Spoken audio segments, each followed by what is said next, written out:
Assalamualaikum warahmatullahi wabarakatuh. Perkenalkan, nama saya Dina Hardianti, Sarjana Pendidikan. Saya biasa dipanggil Ustazah Dina. Saya mengampu di bidang tahfidz.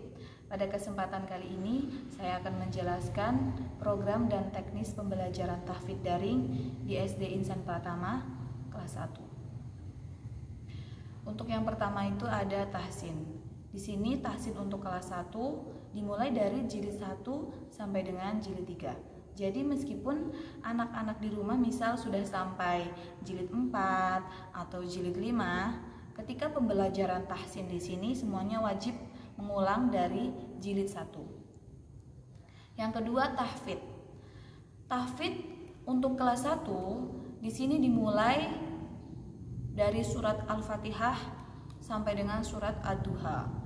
Jadi pertemuan pertama nanti anak-anak menghafalkan surat Al-Fatihah dengan bacaan yang baik dan benar, lalu disetorkan kepada ustadz atau ustazahnya.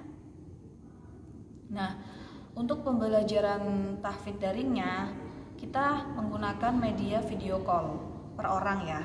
Jadi nanti anak-anak akan ditelepon oleh ustadz dan ustazahnya satu-satu, kemudian menyetorkan hafalannya.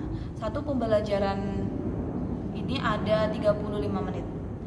Oleh itu diharapkan kepada anak-anak sudah mempersiapkan hafalannya sebelum pembelajaran dimulai. Jadi nanti ketika pembelajaran dimulai itu anak-anak tinggal menyetorkan saja hafalannya. Begitu. Nah, untuk pembagian kelompoknya itu ada 2 kelompok ya, karena satu kelas kan ada 30 anak. Jadi nggak mungkin kalau misalnya 30 anak itu dalam 35 menit itu selesai semua, nggak mungkin. Jadi di sini kita bagi jadi 2 kelompok. Misalkan sekelas ada 30 anak dibagi 2 jadi 15. Begitu ya. Nah, untuk jadwalnya sendiri, jadi kalau hari Senin, Selasa itu tahsin. Kemudian hari Rabu, Kamis, dan Jumat itu tahfidz. Jadi tahsinnya 2 hari, tahfidznya itu ada 3 hari. Nah, di sini saya akan menjelaskan untuk teknis tahsinnya ya. Misalkan hari Senin itu kan karena dibagi 2 kelompok. Misalkan hari Senin tahsinnya itu untuk kelompok 1. Jadi nanti kelompok 2-nya menulis Iqra, kemudian difoto dikirimkan ke ustadz ustazahnya. Nah, hari Selasanya ini kan masih tahsin lagi nih, berarti gantian. Misalkan kelompok 2 yang tahsin, nanti kelompok 1 yang gantian nulis Iqra, difoto lalu dikirimkan ustazahnya.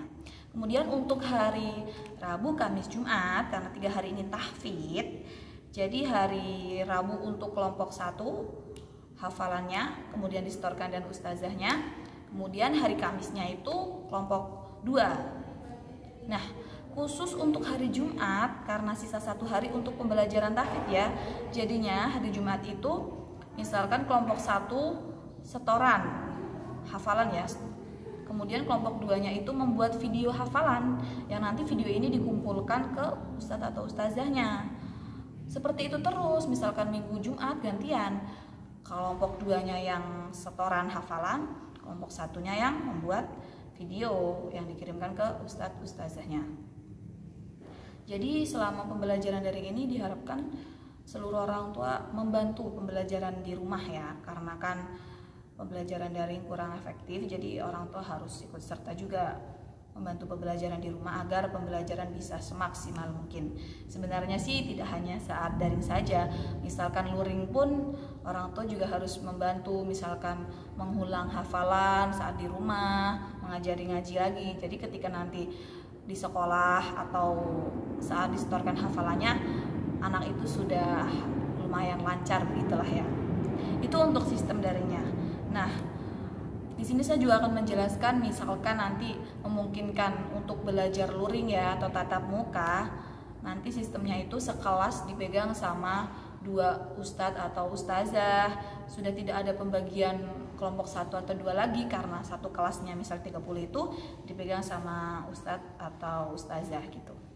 Mungkin itu saja ya yang saya jelaskan tentang program dan teknis pembelajaran tahfidz daring untuk kelas 1. Kurang lebihnya saya mohon maaf. Saya akhiri. Wassalamualaikum warahmatullahi wabarakatuh.